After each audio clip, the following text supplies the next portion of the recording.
the MA program that is organized by the University of Athens, the biggest university in Greece, and the European Wergeland Center. Angelos Vallianatos is the representative, the delegate of European Wergeland Center here in Greece, and after me will say more about EWC. The master is 100% online, distance learning, 12-month program. It's available, of course, in English curriculum and in Greek curriculum, so you can choose between two languages. It provides 75 ECTS and plus, and with optional internship, 15 ECTS more. It is the only master's program focused on democratic competencies in education, and has 3 specializations. One for, as we can see, about religion, education, and competence for democratic culture. One about language, history, and literature in education and competence for democratic culture. And the 3rd specialization is about education for democratic citizenship and human rights education. The program adopts a student-centered approach, aiming, of course, to provide students with the tools to develop CDC, competence for democratic culture, to promote democratic culture, apply democracy and human rights in practice, and teach in a rapidly evolving world. The curriculum includes courses on artificial intelligence, social cohesion, the Holocaust, of course, teaching methodology, Islam, hate speech, arts and education, teaching controversial issues from a religious, historical, and literary standpoint, as well as LGBTQ rights, religions and democracy, human rights, and many others. Of course, we will announce I think, in some months, a summer school, additionally with the curriculum, with a whole program of the masters, and it is optional, of course, but it is a great opportunity to have many people, international students from all over the world in Greece. But at the same time, our students in Greece can do their internship during the summer, from June until the end of July. And this internship offers 15 ECTS more. And what we can say about the summer school, which is going to be launched on the summer of 2026, it is that will be the summer school will focus on democracy, human rights, and education, and at the same time, of course, well-being.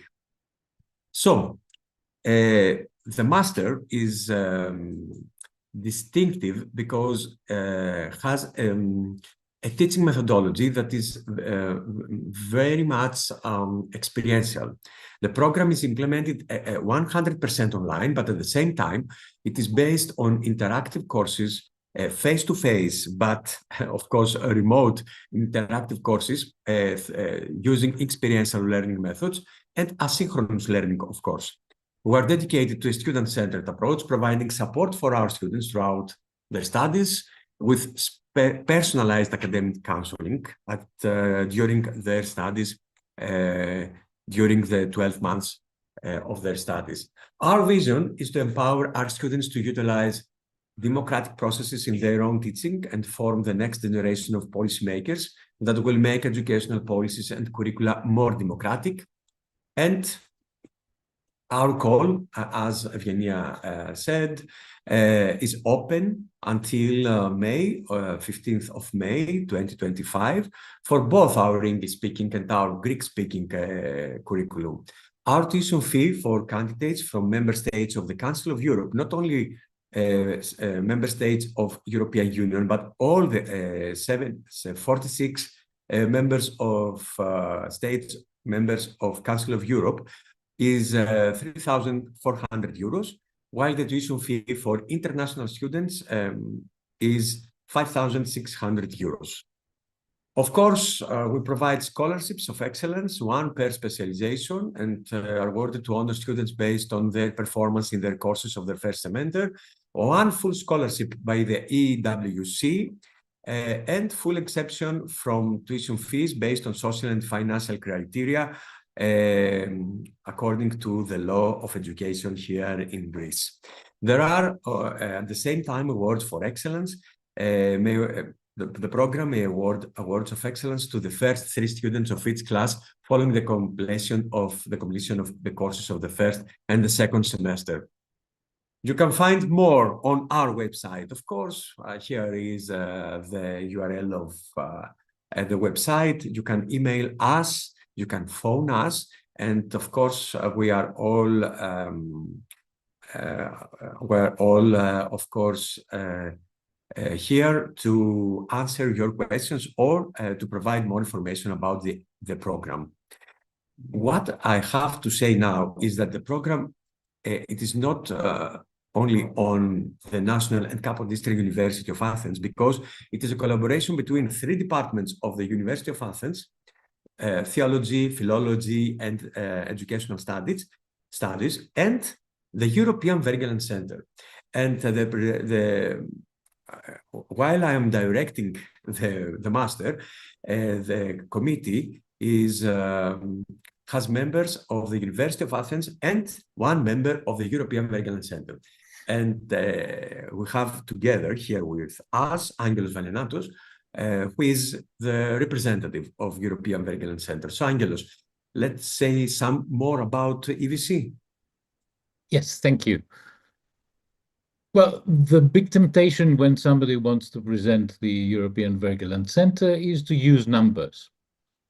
I have resisted to that, and I will use only 2 numbers because you can find them on the webpage of the European Wergeland Center. Well, the European Wergeland Center, EVC, is a resource center on education for intercultural understanding, human rights, and democratic citizenship.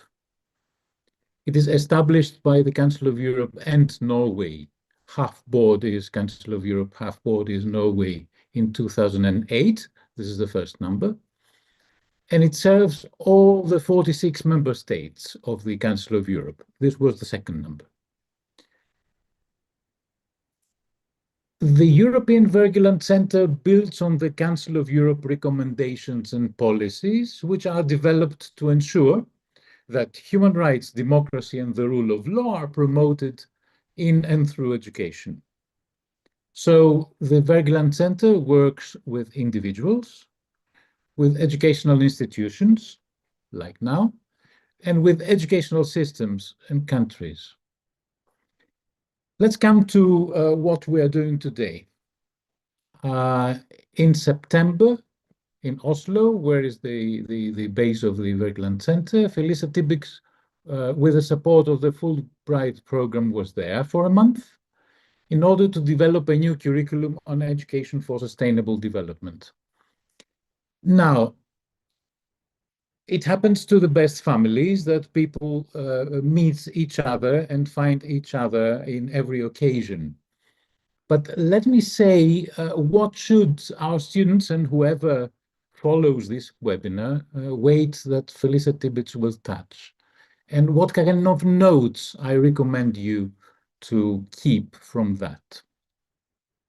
Well, it is the combination of theory and praxis in Felisa, or better, the implemented theory in multiple different educational systems, also in times of crisis, that she deals with. Let me pinpoint, you will hear from Marios Koukounaras-Liagkis the rest, but let me pinpoint just some terms from her CV. So she says, after the peace agreement in Northern Ireland, she was asked to make a human rights curriculum there. Northern Ireland after the peace agreement.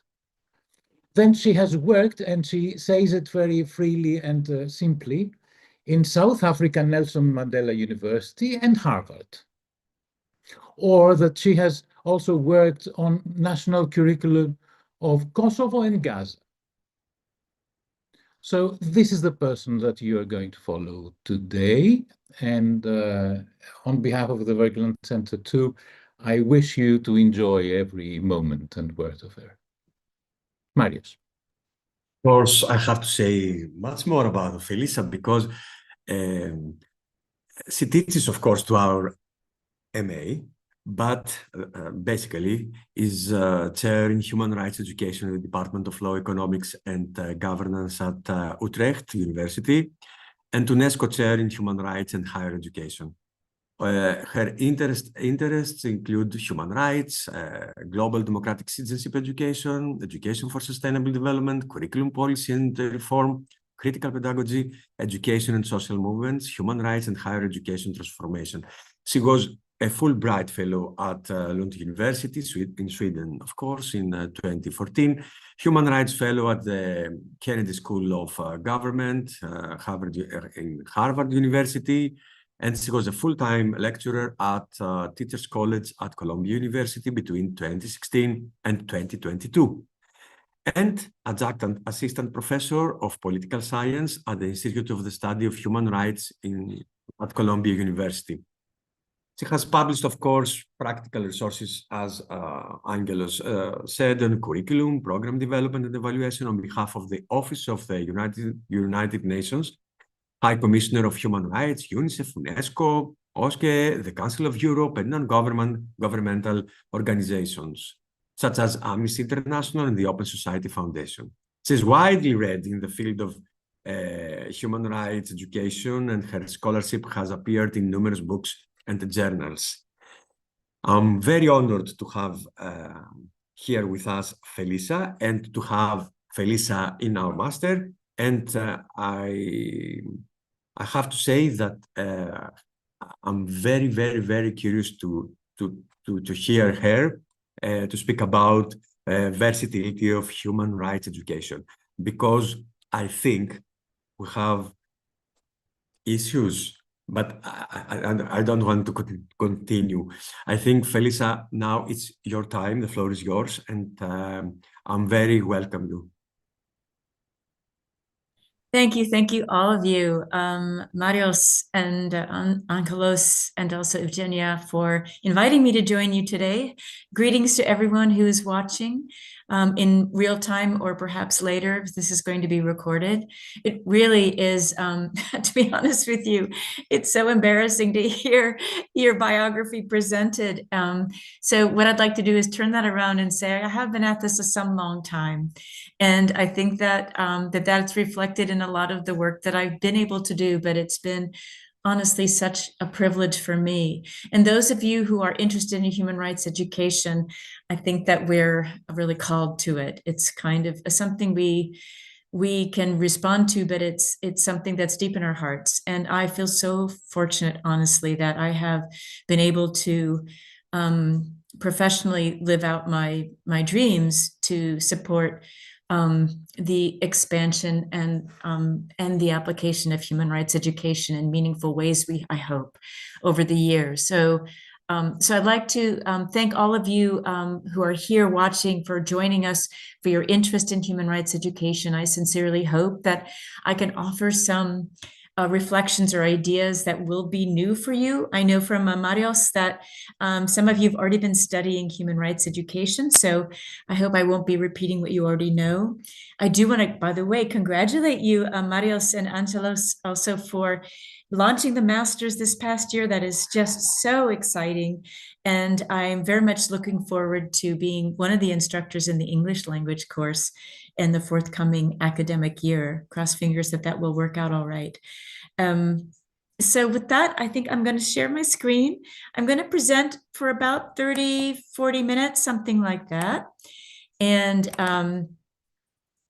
I will, I'll try not to, I'll try to be as brief as possible so that we have time for questions and answers. Marios and Angelos asked me to speak to the versatility of human rights education, and I have different strategies for addressing that today, which I'll reveal in a moment.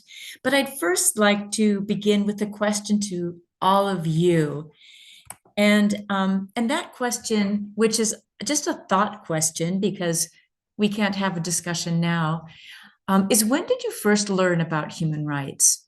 And I'd like you to take a moment just to think about that. Was it when you were in university?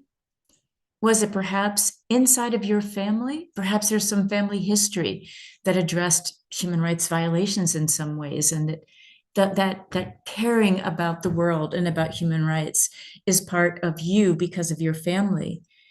Maybe it was something you actually learned in school when you were in secondary school or even younger. But I want you to think about that and to consider that across all of you in this webinar right now, I'm sure that there's a great deal of variation. And I know for myself that I didn't learn about human rights until I was actually working in the field with a Dutch human rights group when the Berlin Wall came down in Central Eastern Europe. I had never really learned about human rights. I'd heard about it, but hadn't learned about it.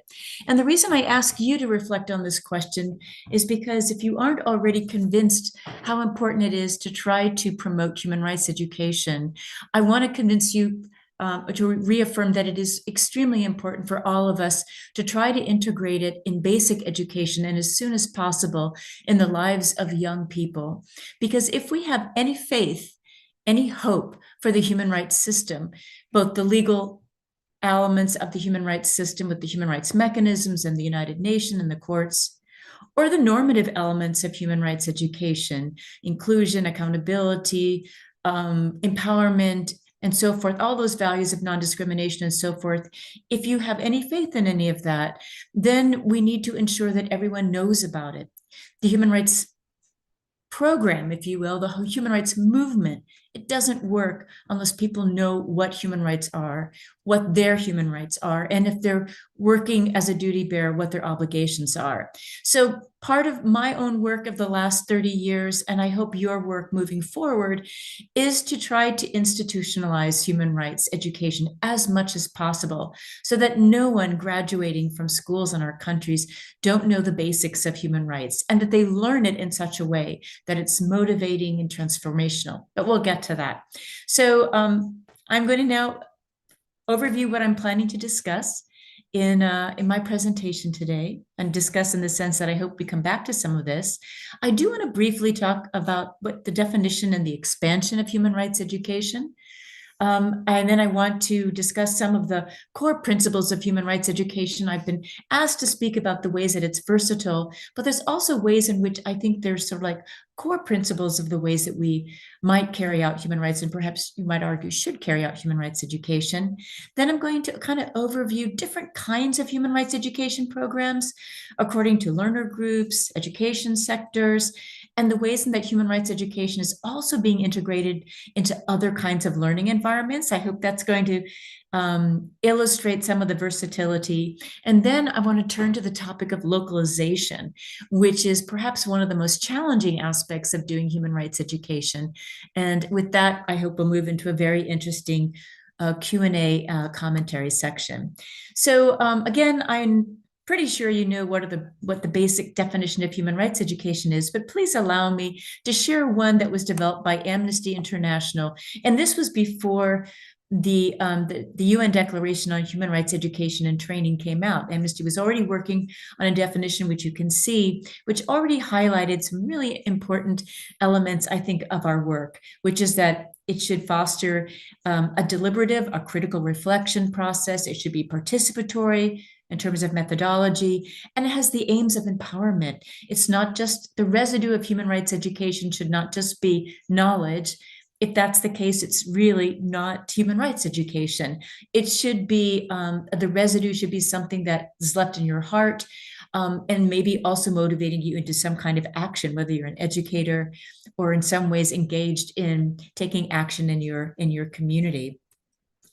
The Universal Declaration of Human Rights Education and Training, which came out now over 10 years ago, which is kind of surprising, highlighted this gold standard of human rights education, that it should be education about human rights, some of that content about the basics of human rights, the Universal Declaration of Human rights mechanisms, education through human rights, which speaks to the pedagogy and culture of the environment in which you're learning human rights, and education for human rights, as I mentioned, that there's some kind of residue. It's not really human rights education, unless it's, at least it's not the gold standard of human rights education unless it meets all of these criteria, meaning again that we want young people and adults and whomever is engaging in human rights education to complete the process with a sense of inspiration and motivation and with skills that will help them to promote their rights and the rights of others.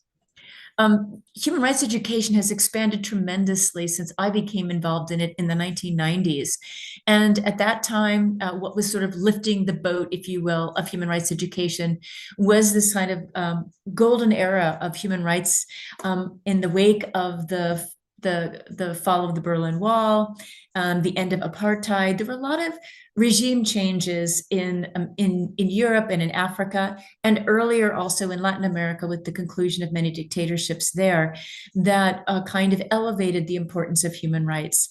And because human rights was becoming more acknowledged as an important part of rule of law and democracy, human rights education came along with that. And we can talk about what's been happening in the last 5 years and the contraction of democracy and the rule of law, and all those threats, which of course are threatening human rights and possibly also creating greater stresses for human rights education. But for many, many years, it was the expansion of the human rights movement that also elevated learning in that area.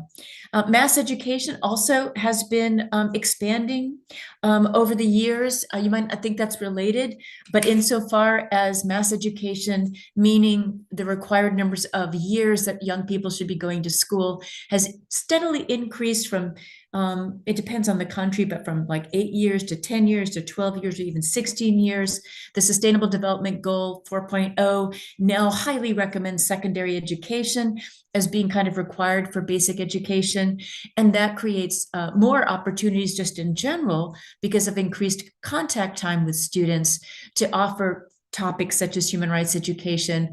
But again, also this language, this notion of the right to education, this progressive right to education as well, is consistent with some human rights norms. And finally, globalization itself. I mean, we can talk about what we might think or be critical of in terms of human rights education being an international and so-called universal framework. I mean, that's not without discussion and critique, but we can say with globalization in general, with the ease with which ideas are shared across borders, for better or for worse, human rights is one of those and has been, again, moving very quickly across borders, across media in the last decades.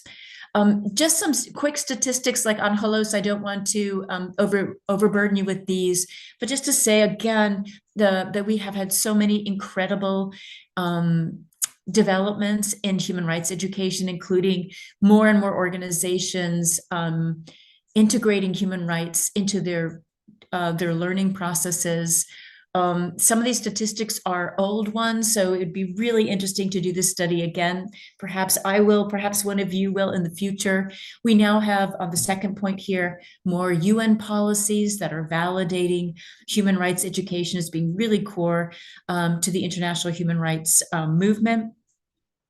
We have, as we do see human rights education, I'll come back to these statistics, more and more in national curriculum and textbooks, so lots of progress there. Again, we're in a time now where there's many, many challenges about for the practice of rule of law, democracy, and consequently human rights, which we can talk about. But we have had, prior to the recent era, met much progress in this field. So I am going to be speaking about the versatility of human rights education, but I would like to highlight some maybe what I would call core principles now. What have we learned over the last 30 years around HRE and its practice that's worth highlighting to you all before we get into versatility? What are kind of the bottom line foundational elements of human rights education? The first, I would say, is a general acknowledgement that we've moved away from a kind of human rights education that's just delivering content. It's not about sitting people down and just sharing with them the human rights treaties like the Convention on the Rights of the Child or CEDAW or CERD, even if those are extremely important, it's also not just learning about the Universal Declaration of Human Rights. Maybe that will be part of HRE at some point inside of your teaching, because it's necessary, but ultimately it's also thinking about, again, motivation and capacity building. And because of that, we need to be thinking about human rights education from as through the lens of critical pedagogy. Paulo Freire, the brilliant Brazilian educational philosopher, coined that term and elaborated on critical pedagogy as a goal for education, meaning, as you know, probably,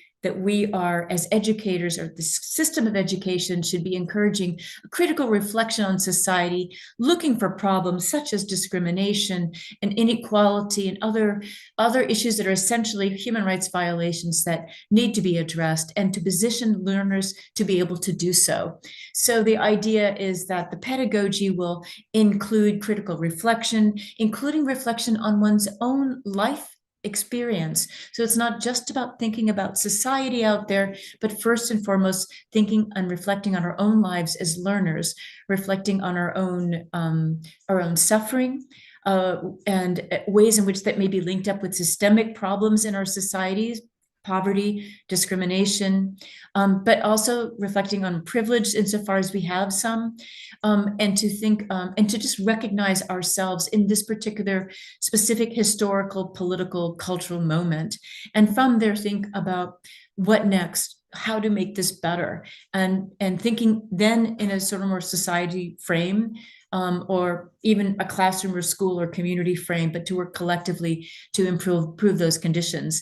So because of this high agenda, pedagogy needs to be transformative. And we do have some notions about how Freire's very philosophical approach to critical pedagogy can play out in learning environments. He's already given us hints about the idea of instructor as facilitator, and again, critical reflections that I've mentioned. And we have much more information now about other ways that we could have transformative pedagogy in the classroom, which we can talk about in the discussion point of this webinar, if you're interested. We do want to be working with our own lived experiences and experiences of our learners, if we happen to be educators. And that means also in terms of our values. It's not just our experiences, but also the values we have. We all have values. And to become, to bring those to mind, to become conscious of those, and then to reflect on those perhaps in conjunction with the values of human rights. What's the same? What's different? Oftentimes people recognize that there's actually a lot of overlap there. They may not have thought of their own value system as human rights related, and then it becomes quite apparent. Third point here again is to emphasize, in my mind, so this is partly a point of view, I guess, but that human rights education has both legal and normative dimensions. So we do want to have human rights accessible and relevant to everyday life. And that means thinking about norms like equality and justice and so forth. And there are these legal dimensions as well. We have international, we have regional human rights standards, we have mechanisms in place, and that relates to our government and their accountability. And that is an important part of human rights education, is thinking about who's responsible when there are problems to be solved that are human rights problems. So I'll leave it at that, I guess. But I think both the normative and legal dimensions are both critical parts of human rights education. And finally, in terms of core principles, that there are also critiques of human rights. And I think that we as educators need to just embrace those critiques, put them out there with our learners so that we can, first of all, relieve them of any anxiety they might feel about not wanting to bring up the sensitivity around the critiques of human rights being Western and European and therefore not relevant for other parts of the world. The fact that some countries are sort of cherry picking human rights and only applying human rights critiques to other countries when it serves their foreign policy interests. Critiques of decoloniality and the need still to look at human rights from a decolonial perspective. And of course, again, as I've already mentioned, critiques about this claim of universality when we have incredible variety of practice and values in culture across our country contexts. So we can talk about some of those critiques in our Q&A, and I'm going to touch on some of those in my presentation. But my proposal here is that if we really want to have relevant and dynamic human rights education, we should actually invite for discussion critiques such as these with our learners, and dialogue with them around these critiques and what it means for human rights and for our practice. So I will tell you that anytime I have brought up these critiques with my own learners, they have really appreciated it. We've had excellent discussions because we can't force people to agree with human rights norms. We can invite them to understand what is the proposition of human rights, legally speaking and normatively speaking, and the potential of human rights. But it's ultimately up to learners and others in our society to apprehend and to agree for themselves that human rights is a relevant framework for how they want to, how they think and how they want to act in the world. I want to briefly then touch on how this is touched, how this was coming out or has come out in my typologies of human rights education.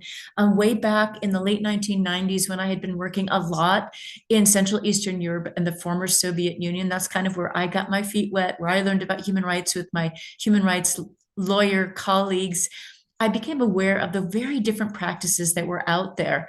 And to be honest with you, the human rights education models that some of you may have studied came about because of a disagreement I had with a human rights lawyer from Poland who worked with the Polish Helsinki Committee, Marek Nowicki, and he thought that the work that I was doing in schools at the time was really not important. He just said so very directly. He said, nope, human rights education is just for lawyers. That's pretty much was his point of view. And he did great work with lawyers throughout the region. But for myself, I thought, no, I think there's room for different kinds of human rights education.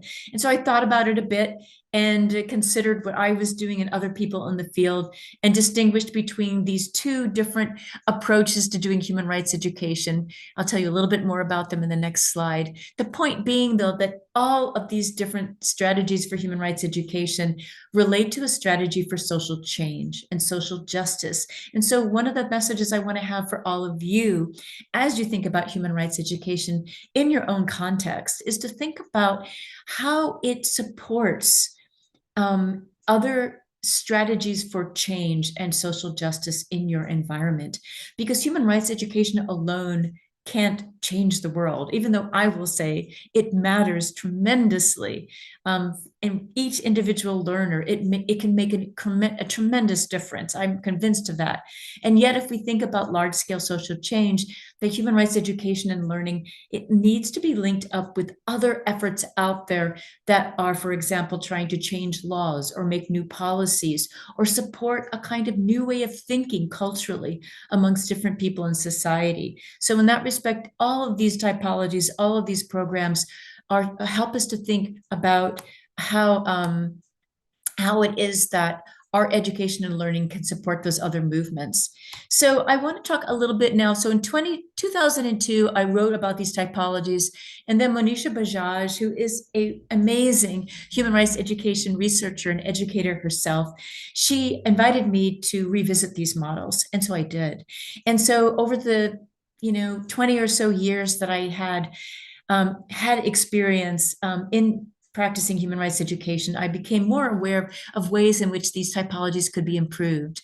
And one of them had to do with teaching and learning strategies. I think I just was thinking that they should be participatory way back when, in the late 1990s, and democratic and so forth.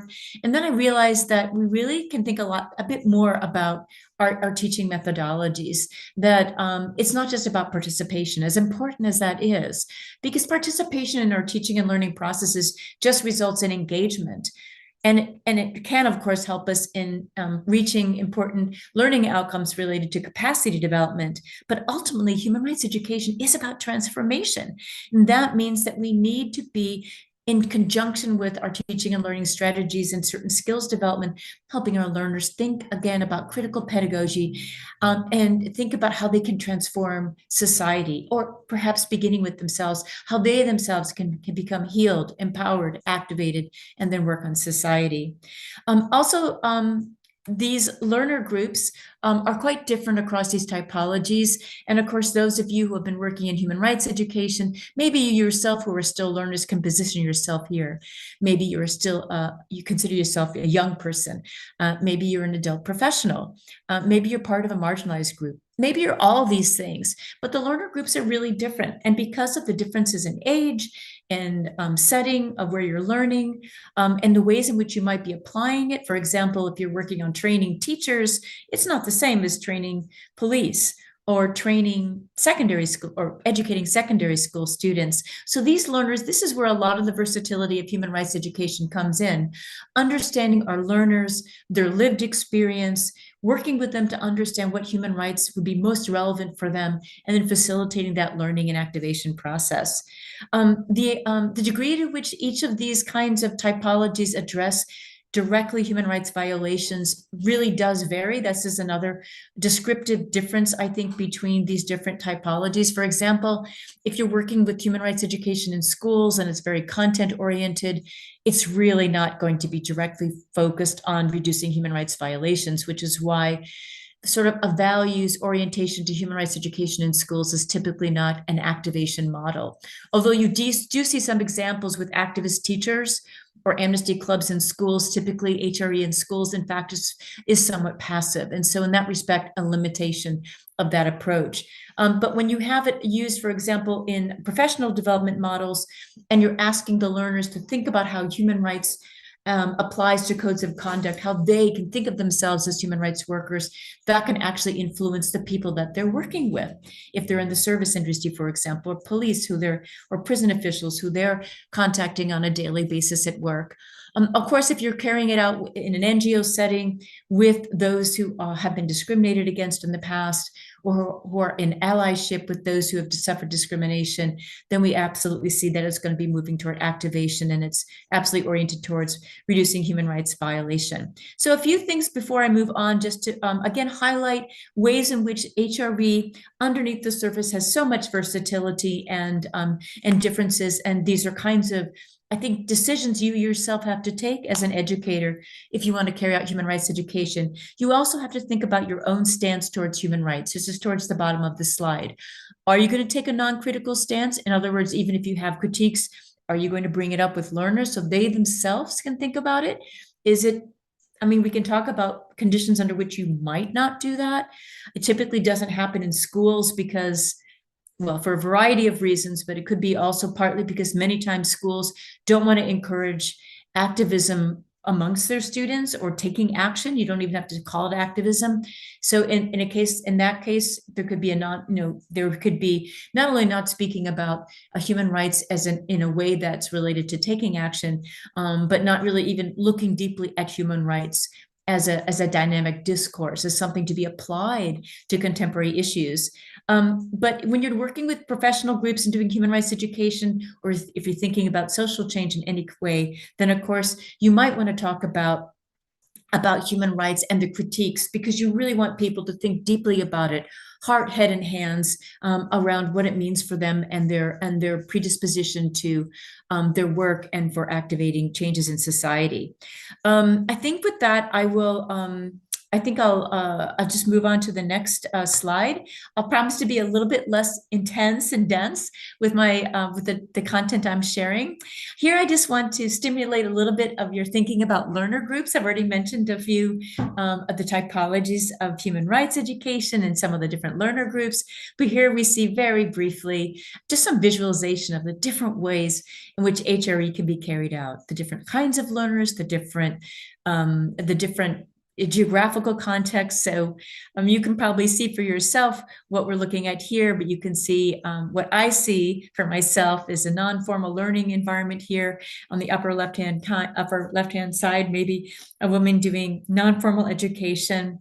that's related to human rights in some way. And then to the right, we have children from an Asian context. And to the lower right, again, it looks clearly students in some kind of setting. And then the lower left, rather, and lower right, we have police in what looks like a training situation. Just to say, this is all human rights education. It's just so exciting and so diverse. It's thrilling. So now I'm going to get into human rights education programs.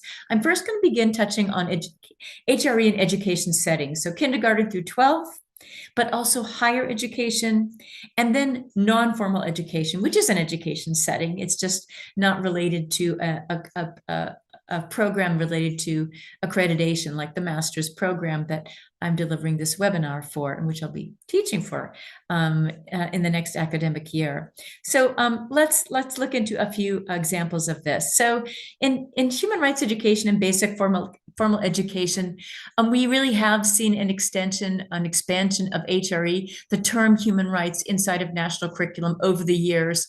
I don't know if that's going to be rolled back and how much, but we've seen, generally speaking, an expansion. And if we do see human rights mentioned explicitly, typically it has been in the social sciences. So in citizenship education, or inside of world history in relation to the founding of the United Nations, or social studies.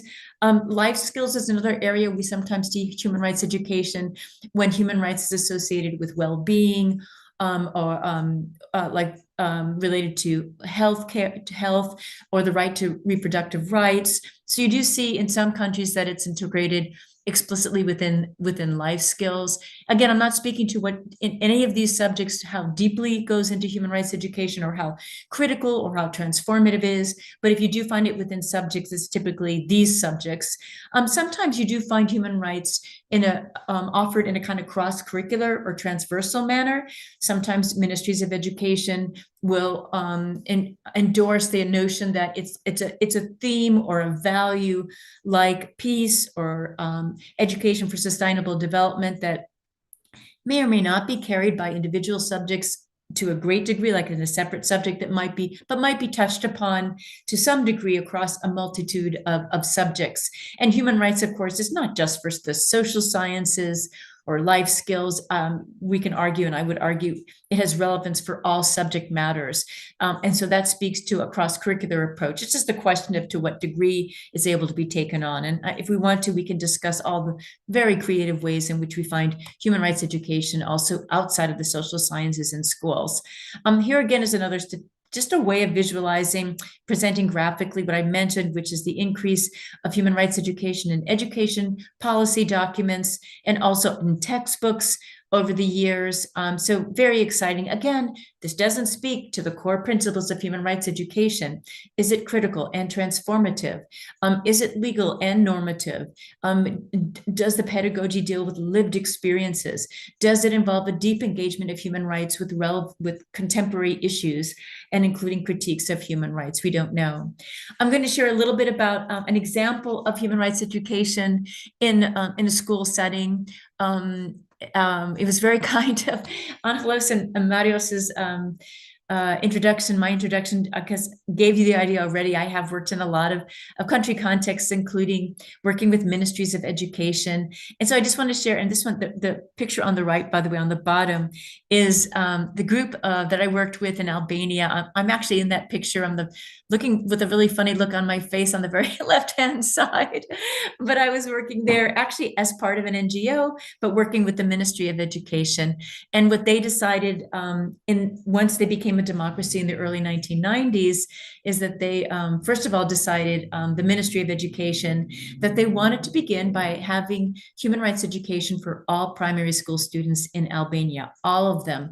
So I didn't write these materials. I feel very strongly that human rights education curriculum, it's so culturally and politically and historically specific. It should, unless there is an exceptional case, it should be written obviously by local educators, curriculum writers, and teachers, not by people like myself from outside the country context. I can support you, but I shouldn't be writing it, right, per se. Again, unless there are extenuating circumstances. So in this case, these the picture that you see on the bottom right-hand corner were the writers for the program, the Albanian writers, and they ended up developing pamphlets that teachers from all levels of primary school could use in their classrooms. They weren't textbooks, they were just paper pamphlets, and they got one, and every student got one. The head of the Ministry of Education at that time said that the future prime minister of Albania is in primary school right now, at least one of our future prime ministers, and I want that person to be exposed to human rights. Really, really cool. But what actually happened in terms of systemic change in Albania is that they instituted a new course, civics, citizenship education. And then I worked with them to develop standards for citizenship education. And those standards, which would influence moving forward their syllabi, but also the requirements in teacher education and teacher certification, included human rights. So to this day, the citizenship education standards in Albania includes a reference to human rights, and every student teacher in Albania has to pass a certification test that includes basic knowledge about human rights. And again, it's just the beginning, but it's really, it was a very positive story for human rights education in Albania. So now I want to move into higher education. We can't forget the universities. Way back when in the 1990s, when I first began human rights education, and I asked that question that I asked you all in the beginning, when did you first learn about human rights? Almost invariably, people learned about it in university and often in law schools. People didn't learn about it in secondary school. They didn't learn about it in primary school. They didn't learn about it outside of university. It was really telling. And I think one of the things that's happened over the last 30 years, and which leads to this issue of versatility, is that human rights education has moved beyond the law schools. It's not just for those law students who want to learn about international human rights law. It has so much more life now. And so in higher education also, of course, we still have human rights education, international human rights law at law schools. But we also have human rights education happening in a cross-disciplinary manner in undergraduate education, but also in professional training. So I just have two examples here really briefly, just to stimulate your own thinking. For example, I've worked a bit now with psychologists who are interested in promoting psychology and human rights, and what would be how we might integrate human rights into the training of psychologists, including, for example, linking up ethics related to the practice of psychology with human rights principles and codes of conduct. I'm thinking of encouraging psychologists to think of themselves as human rights actors. How can they actually promote and protect the rights of their clients?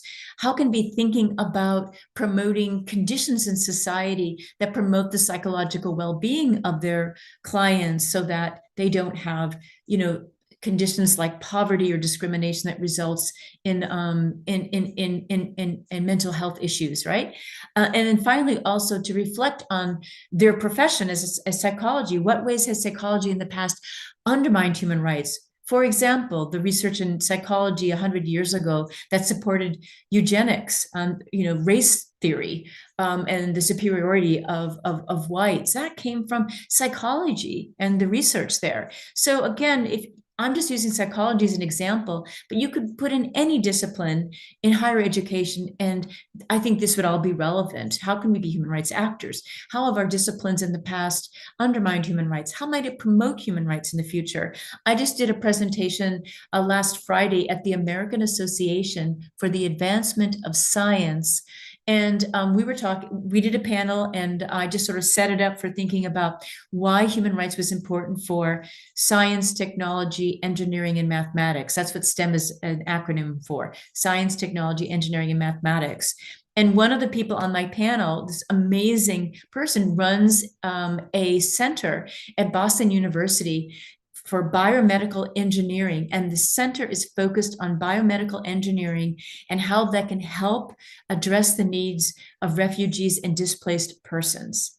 incredible work. And another person at my on my panel teaches at Harvard Medical School, and he works in community development and community health related to climate change. So there's really no end to the ways in which the human rights framework can be brought to bear in higher education, looking at these different disciplines. And I'm working on a book now, by the way, which will be coming out next week, The Future of Human Rights Education, and looking at it across different disciplines, primarily in higher education. So if you're interested in this topic, I'll be hope to let you know somehow when that book comes out. But here you can see incredible versatility and in ways that human rights education can be expanded. And in all of these areas, you can see it's extremely meaningful work. It can be working not only intellectually interesting, but also related to people's lives moving forwards as psychologists or engineers. Mohammed, my colleague who works at this, who's a biomedical engineer, said that he only offered this course once now. He's offering it for a second time this semester. He says that the student response has been overwhelmingly positive because students love learning about things like biomedical engineering in ways that can actually make the world a better place. So people like you in this webinar, there's many more of you out there. So let's move quickly to human rights education and non-formal learning. Of course, again, non-formal learning means, it doesn't mean that you don't have a highly organized human rights education program. It just simply means that when you offer it, maybe people get a certificate, but it's not part of a diploma program like the master's program that was presented earlier by Marios. And oftentimes the non-formal HRE is carried out by NGOs like Amnesty International or other national or even community-based NGOs. So you may have participated in some of these yourself, or maybe you even are working with an NGO. Before I moved into higher education, for 20 years, I just worked in the civil society sector, first with the Dutch Helsinki Committee, and then with my own NGO that I co-founded, Human Rights Education Associates. So this is all the work that I did. And I want to tell you that it's a pleasure for me to be in higher education. I just love working with students, and I hope to work with some of you in the future in the English language master's program. But I really, really also enjoyed working with in the non-formal education sector with adults who are on the front lines of humanitarian and development and human rights work. All the work is really important, but I really, truly enjoyed working in the non-formal education sector. So I want to give you an example of some of the work that I did. In this case, it was the work that's being done, I should say. I did an impact assessment for a fantastic women's human rights education program that was, and believe it or not, is still being carried out in Turkey. And they integrated, they used critical pedagogy. They also integrated feminist outlook, meaning that they also looked at the lived experiences of women who were part of the study groups here. It was like a 4-month program. And they really tried to deal with issues of importance to the women. Again, this is getting back to lived experiences and local contexts. So in this case, the human rights education program addressed legal literacy, so women would know how to take out restraining orders against partners who were violent against them. So it was information they could really use. That's also part of human rights education, legal literacy. If there are laws that protect people in your country context, they should know about them, how they can use those laws. But other kinds of skills that also help women in this case to promote their rights, communication skills, so they could work on ways to deal with conflicts in their families. So many of the women that I reported in the impact assessment that if there was any increased conflict when they started asserting their rights in their family environment with their husbands, their partners, or with their mothers-in-laws, it was temporary, because actually what happened is that they moved into a situation of negotiation and mediation, if you will. So the communication actually resulted in many positive developments in their families. It also resulted in their getting really healed in some women and feeling a lot more self-confidence. And some of them decided to go back to school or to start a new business. And so there are all kinds of ways in which human rights education resulted in their knowing and claiming their rights in other ways. Really, really cool. Even the ways they decided maybe to raise their children maybe a little bit differently, especially their boy children. It was really phenomenal. But human rights education, I want to illustrate here, I went into a little bit of detail here because all of this shows the ways in which the human rights education program was designed to be relevant for the needs and the conditions of the women, in this case in Turkey. And it was integrated with other kinds of skills, life skills, if you will, that were really relevant for them to heal, to be empowered, to value themselves, and to take decisions in their personal and professional lives. I think I'm going to let you read this if you would like, while I just sort of talk a little bit more about this example. So this is an NGO example, and what it also was unique about this non-formal education example is that it wasn't just a one-off. It wasn't just one day. It wasn't even just 5 days. It was over 4 months. And because of that, there was time for women to come together in a study group. They got to know each other. And then they had exercises to do, things to think about when they went home between the weeks between their lessons. And that period of reflection, critical reflection, was really important for them integrating the lessons, the learning of the study group. So that was quite unique and very powerful. So I do want to mention, before I move into other points around localization and versatility, really briefly here, is that there are other ways to think about. We can think about integrating human rights education. I mean, it's obvious to think about schools, higher education, and even the non-formal education sector, right? That's probably environments you've already thought about with human rights education. But there's other conditions, other strategies for change that human rights education can also be incorporated within. For example, development, especially in environments where maybe the rule of law, governments are really not at the national level really keen on human rights. Maybe human rights is a dirty word even, but human rights can be a generative framework when you are looking at the community level on problem seeking and problem solving. So human rights education can be incorporated into community development. And a great example of how that's being done is this fabulous NGO Tostan, which is based in Senegal. It's now working in other parts of Africa. And it's working primarily in women's human rights. But again, it's a very long-term program where they're helping, they're working with men and women in the community around gender relations, but ultimately cultivating women's leadership. And the women in this HRE program decide themselves what they want to solve in their community, whether it's dealing, and it's it could be genital mutilation or cutting. It could be access to healthcare in other ways. It could be child rearing. It depends on the women. But anyway, it's but the point is that it's at the very community level. It's very, it's hands-on, it's small groups, and it has to do with, it's within the frame of development in general. And I don't mean development in a narrow economic sense. I do mean here human development and community development in a very multifaceted manner. There's also a movement, the human rights cities. Sometimes they're called human rights cities, sometimes they're called child-friendly cities.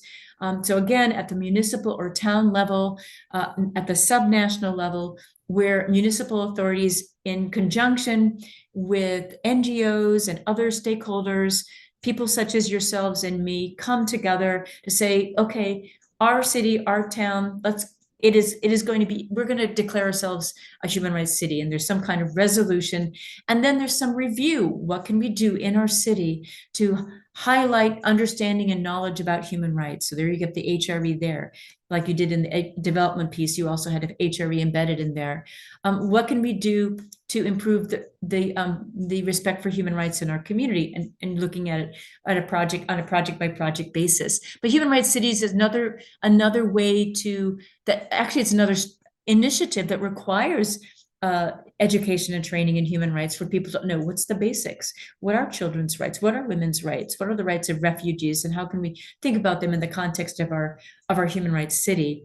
And finally, you may have heard also of the human rights-based approach, which was originally proposed by the United Nations to be used in the development sector, but is really a dynamic, generative framework, ways that we can be using to reflect on our organizations, and also schools specifically. So the human rights-based approach, which means applying not only the legal standards of human rights, but also the norms of human rights to our ways of working and acting is something you see illustrated in detail with the human rights friendly schools that Amnesty International has been carrying out now for about 15 years. UNESCO and UNICEF are also promoting child-friendly schools. It's a little less politically sensitive to call it child-friendly schools than they do. And this is very also wonderful. And teaching and learning for human rights is a part of this, but it's also not all that's happening. It also looks at, it looks like frames like in a school setting. What is the opportunities for students to genuinely participate in decision-making that influences them? So looking to identify and to handle what might be only tokenistic opportunities for students to participate in their school life. How can we make that really meaningful? And teachers as well. How can we make transparent policy making in the school environment? So the human rights principles of inclusion, participation, transparency, accountability, empowerment, taking those and looking at the whole school environment, the whole school community, not just what's happening in the classroom. So the rights-based approach is also another opportunity, another context in which human rights education can be incorporated. So I hope you're getting an idea here about the versatility of the environments in which human rights education can be applied.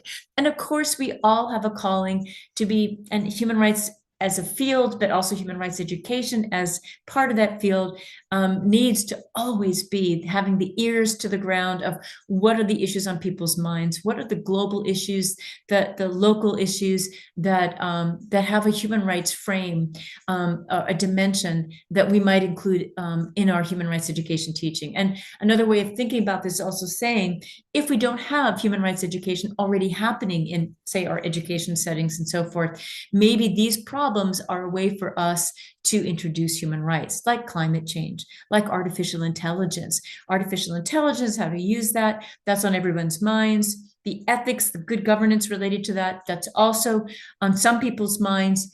What can human rights add to that discourse? You know, what kind of guardrails can human rights add to the artificial intelligence discourses and policymaking happening now?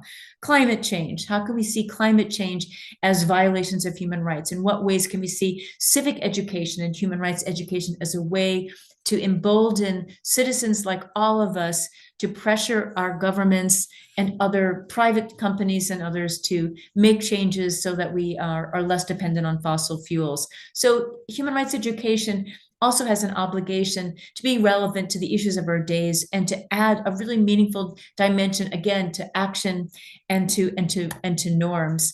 So finally, I want to talk about localization. I think I'm okay for time, although I do want to wrap up in just a couple of minutes. So I want to just touch briefly on ways of thinking about localization. So I've already spoken about different learner groups. I've spoken about different learning contexts, including maybe contexts like development and human rights cities and the rights-based approach that you may not have thought of. But we are thinking about localization. In fact, there are some sort of regular places that things we think about as educators. One is, of course, the ways in which we all, as human rights educators and educators in general, just need to adapt to our local environmental conditions, including class size, how much time we have to teach, materials we need, space requirements. If you're going to be organizing any trainings or classroom, lessons in human rights education, these are things you have to be thinking about. And again, when it comes to human rights education, the time availability is a real important consideration. If we only have one lesson in human rights and it's 50 minutes in a classroom setting, we're not going to be able to cover a lot. So you have to make some really important decisions about, okay, what do we absolutely need to cover here? And then maybe think about how you might complement that or supplement that by other kinds of learning, say in the school environment, through a club or through a school-wide, special project that everyone does. So if you are limited in terms of time, see how much you can work with that, tweak that so that you have more time to work with, so you can carry out, again, that gold standard human rights education. Culture is something that usually comes up with human rights education around the values of universality and cultural relativism. Let me just begin by saying in a very narrow way that if you are doing human rights education, and especially if you're adapting materials that have been developed from outside your country setting, or in some ways is just really not looking extremely relevant, there are certain things you can do to adapt. And that would be something really important for you to keep in mind if you start using materials, even materials developed in Europe by the Council of Europe or the Wergeland Center for your setting. You just need to be thinking about ways that might be adapted. First of all, changing superficial things like changing names or food or cultural references so it seems familiar. There's lots of ways to do that. And again, when it comes down to values like non-discrimination or equality or children's rights, again, encouraging within the human rights education that's happening itself, discussions about that. What do we mean by equality? What does that mean for us? Is that equality for everyone? Is there implicitly anyone that is being excluded either through laws in our country or perhaps implicitly in our own behavior? There are people that we just don't value as much. And why is that the case? And how might we address that, right? So the cultural issues here also have to do with, when you think about localization, maybe presenting the universal values of human rights as something that has been kind of vetted. I mean, the human rights values, which are continuously revived through the evolving human rights framework, is now happening through a very diverse set of countries. It's not just, the global north and the countries of power right after World War II concluded. Since then we have a lot of, we had decoloniality, we have a lot more countries in the world, and the countries of the global south are at the table with global north countries, still trying to interpret human rights norms. And we as educators can still take that and make it a dynamic discussion inside of our HRE. What's the same and different between the norms of human rights as contained in these like international treaties and how we think it applies in our local environment. And you may not, by the way, have an easy conclusion to this. You may not have a consensus amongst yourself and your learners about how to answer notions of difference between the international norms and local culture. But that discussion is one that needs to be had. And I think that discourse is extremely important, even if you're not sure where it's going to take you. Local relevance, of course, pertains to what I just presented. But here, going beyond even just talking, using maybe familiar names, local foods, it's also thinking about institutions. So when you think about HRE and you're adapting from somewhere else, or if you're creating your own human rights education text, using names and processes of local institutions like the police, like the courts, thinking about any sensitivities around gender or ages or other minority groups, perhaps in your country context, thinking about those sensitivities. I'm not arguing for you to avoid it. LGBTQ issues now are sensitive in some contexts. Is that going to be explicitly addressed in your HRE or not? Maybe there's ways that you can encourage discussion about groups that are discriminated against or vulnerable, with an open question and allow it to be brought up by the students. That's another strategy without having it on paper. I'm not sure, but just to say that that sensitivity there needs to be there. Or if you're working in a specific context, in a post-conflict context, for example, what are the sensitivities there? What might need to be, what can be talked about now? What maybe needs to be treated quite delicately if you're working in a post-conflict environment where there has been a lot of suffering. You do also, human rights education is now taking place in countries that have more or less degrees of agreement with human rights in its national discourse, with the executive, the highest leaders, rule of law, maybe iffy. So I'm just recognizing that it's easier, of course, to do human rights education when it's an explicit democracy, when rule of law is pretty, it's pretty well accepted and practiced. But democracy, like rule of law, is kind of like on a spectrum, right? And within that spectrum, we need to find ways to integrate human rights in a strategic and helpful way, and also in a way that will not endanger either the educators or learners, okay? Also, of course, we also have very diverse students, that goes without saying. So you also be needing to be thinking about your students, and remember, your students are diverse. Even if they look the same, there's incredible diversity in every classroom, in every learner group that we work with, including their exposure to human rights violations. We can never fully know the degree to which our own students have suffered. at the hands of what we might ultimately consider to be violations of human rights, right? Because of their, their participation in a group that's a vulnerable group, or perhaps at the hands of family members, children's rights might have been violated. So just assume those vulnerabilities and just be aware of that and be sensitive to, and if you do have some vulnerabilities that you might expect to be in the group, to take that into account. Sometimes human rights educators, for example, are aware that they might need to be referencing students to a counselor who might need some more support for something that comes up that's triggered by human rights education in the classroom. So in conclusion, I just want to say I'm a believer in human rights education. I believe, for all the reasons I've shared with you, it is versatile. It can be relevant.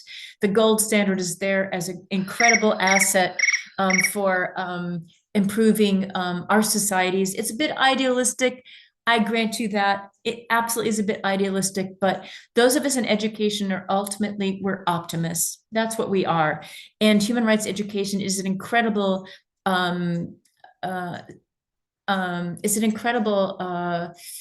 gift for our learners in terms of their thinking about their role in society and how it can be improved. And I hope with that this was a helpful presentation for you. And I hope we have a little bit of time to discuss anyway. Thanks very much for your attention.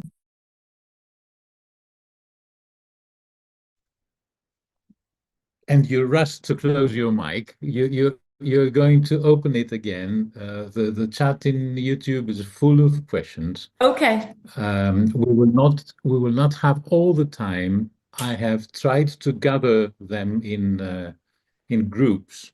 So let's see. I'll announce all of them, and then you see what you can answer now, and we keep the rest. Great. Okay. So the first is about human rights themselves. So Theoni asks, if we consider the huge evolution that we have, do you think that we need added human rights, more human rights, because of the changes that have happened? And Panayotis also adds to that, what about ethics? Can we add more ethics then? What about AI and human rights?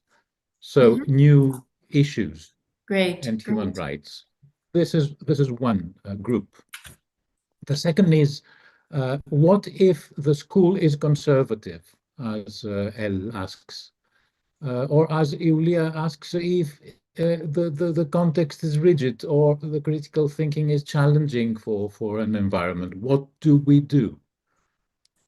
This is about teaching. And then the third thing is about the audience, let's say. So there are people that ask, what happens to the third age, to senior citizens, as Elisa asks. And Sophia asks, how can we integrate HRE practices in multilingual and multicultural classrooms? But they don't have the same language. And then Elisa asks, can you teach human rights if you don't believe in them? And then we go to a fourth one, and I will stop here because there are many, but the rest ask, for example, about the Turkish program. One says, what about that she has followed prenatal psychology, and they are talking about rights there before the birth. But one last group of questions that Dimitris says, what about the fact that we live in the Trump era now? And what about the things that are going to happen in Europe because of that? And Katerina also asks, is it possible to convince the strong nations to include human rights in their policy? Great questions. Great questions. Okay, I'll try to be brief, and thank you so much for these excellent questions and for Angelos for summarizing them for me. So first thing, concept of human rights. I guess I'll go through the order that was presented. of course, you probably already discerned from my presentation that I think one of the most exciting elements of human rights and human rights education is the way in which it is evolving. And it needs to evolve in response to emerging cultural issues. We now have, questions about AI and ethics and human rights. And, 10 years ago we were just looking at digital literacy and the right to the internet. This is another kind of iteration of that. So my personal feeling is that human rights education and human rights in general needs to evolve, and even the discussions around that are highly relevant. So I know that I have a student right now who is critical of the expansion of human rights. There are some human rights scholars who feel that this expansion of human rights into all these new areas dilutes human rights. There are some people that believe that. Typically, those who believe that are those that really see human rights as really being anchored in the legal norms. And so as we get more normative, and if it's not as legally bound as the human rights we see in the treaties, then there are some who think that human rights gets diluted. So ultimately, I think I will recognize that it kind of depends on what your goals for human rights education are. Me, as a non-lawyer, I really want the popularization of human rights. I want people to understand what human rights are. I want them to apply in daily life. So I'm comfortable with both recognizing the hard standards, if you will, the legal standards in the treaties, and the soft policy standards related to human rights through resolutions, for example, from UNESCO, or for guidelines, like the guidelines for corporate social responsibility. Because I think the point is, if those guidelines are clear, even if they're not hard human rights per se, if there's enough advocacy for them, they still have some possibility of influencing the behaviors of actors. So I'm not as concerned about that. And on the topic of ethics, by the way, I've actually been working, I did not plant this question, but in fact, I've been working exactly on that issue of ethics. Well, actually, AI, human rights, and education, because I think so far the ethics frameworks are insufficient for addressing all the issues that might come up in terms of good governance and making critical choices about how you use AI. So I think that the United Nations is moving in that direction. The Council of Europe also has some really good AI ethics-based frameworks, but I think the human rights has a lot to add there. And if anybody is interested, as an aside, I worked also with someone else on a 6-lesson curriculum on AI ethics AI, human rights, and the right to education that is in design right now. It'll come out next month. And I'm not sure how you would find me, but it will be open access, and I'd be very happy to share it. The second question, moving into how do you do human rights education in a conservative or even hostile school environment, is such a timely question. And it's a question that's always relevant for some contexts. It is almost a question that you can answer for yourselves. There is no simple answer for that. We have to make sure that we're safe as educators, that our students are safe. So it might be that human rights education needs to happen outside the school setting, if you're really a believer, right? You could be doing it in a non-formal education setting outside the purview of schools. And there are many ways of doing that, through clubs maybe, or through NGOs that are local. So there may be ways that you can do it outside of the setting. Other times, teachers feel that there are ways of planting seeds. If they're not talking explicitly about human rights, they may be looking at developing critical thinking skills. And again, critical thinking skills are kind of a spectrum there. Open-ended questions, asking students for their original thinking, giving them questions that have different possible answers that they have to do as part of subject matter. Critical thinking is absolutely core to human rights education. So even without addressing human rights, although I would hope you could link it up with that, you could organize your classrooms, I would argue, in ways that would allow students to be thinking critically, right, about issues in their society. So, I have to have a longer conversation with you all about that. It's certainly, for the person who mentioned Trump, it's going to be an issue for many of the schools in the United States. I've been trying to pay attention how schools are already managing it, because teachers are not only going to be, and I co-founded a network here in the United States, Human Rights Educators USA. I just did a webinar for them last week. So I really am thinking a lot about this question myself. And I my heart goes out to any of you who are also working in environments where it's conservative, and it might be risky to address human rights directly. And all these teachers that I know of anyway are finding their own ways. If they're not talking about, for example, slavery in the United States in their classrooms, maybe they're recording their lessons and they're putting it on TikTok, believe it or not, or they're putting it in another environment where students might access it if they want to outside of the school setting. So even those teachers already committed to what I would say is elements of human rights education, they're finding ways to continue to educate, but not in the school setting. So I think there are, and we could talk more about it, but I got to move on. There are strategies we can think of that maybe are placeholders until politics changes again, because politics do change at some point, right? There's openness, there's closedness. So you want to be encouraging values reflection. You want to be encouraging critical reflection on our society. You may be in the short term moving some of that direct, explicit conversations about human rights to other settings. You may also not use the term human rights, but use things that are really close, like human dignity and thinking about human dignity. So believe me, there's lots and lots of strategies you can use. And there has been some written about that. And I wish those of you who are in those circumstances the best of luck, and to have strength and hope that things will change for your classrooms and your national education environments for the better at some point.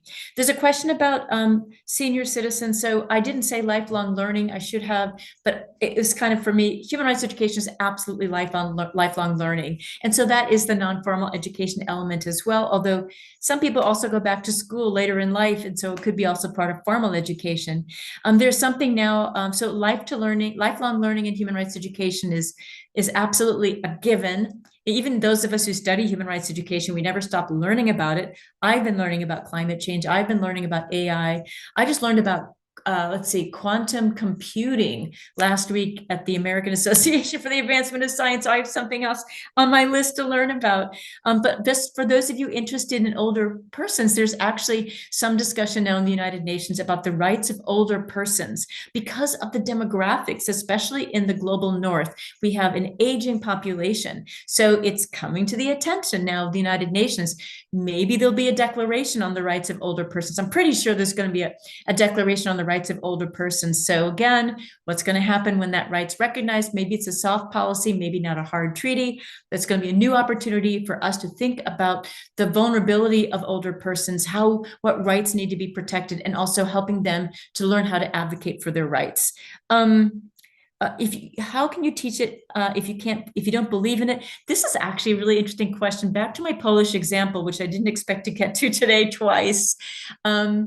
This was a really important issue of discussion with Polish colleagues. Some people contend that you should never teach human rights education unless you really believe, or human rights unless you believe in human rights, because you will undermine it, you will not do it fully. And that, of course, is in contradiction to the systemic integration of human rights into schools. I think this issue only comes up when you might be required as an educator in a national education system to teach human. Otherwise, you're working probably in a non-formal education setting, and it's voluntary, so it's a non-issue.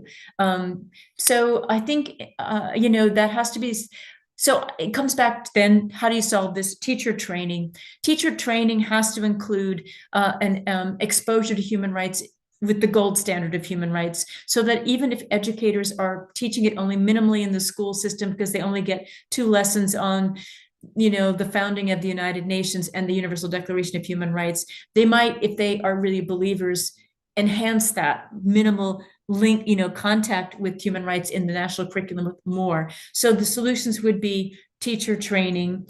I think obviously if someone does not believe in human rights, that's different than actually having skepticism about human rights, which is healthy. So again, you heard me earlier in my presentation. I think that it's healthy to invite the critiques, but not in a way necessarily that undermines people being able to accept it and move forward with it. So I don't have a clear, firm answer on this. I would just say that we will have different degrees of skepticism around human rights.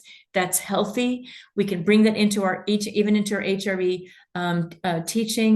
If you yourself really believe that it is human rights is only benefiting, for example, the global north, that it's another extension of cultural imperialism, and there are people that believe that, then I would say that those views should be precluding you teaching human rights education, because I think, even if you've got skepticism, that's okay. But if your firm belief is that human rights has been weaponized, for example, against the global south from the global north, if you really believe that, and that human rights is not the frame for social change, I'd rather have that educator personally not teach human rights, but look for social justice and social change in frames that work for that local context, because that is the most important thing. Human rights is about social justice, and it's about social change. It's not just about learning human rights for its own sake. And we're over time now, and I know there's more that our organizers want to say.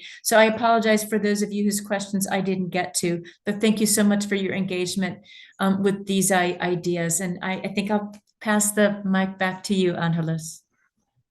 Or Evgenia. Ladies and gentlemen, let's thank Felisa Tibbitts for her contribution here, and let me use it as a teaser of what's going to happen next academic year. So thank you, Felisa.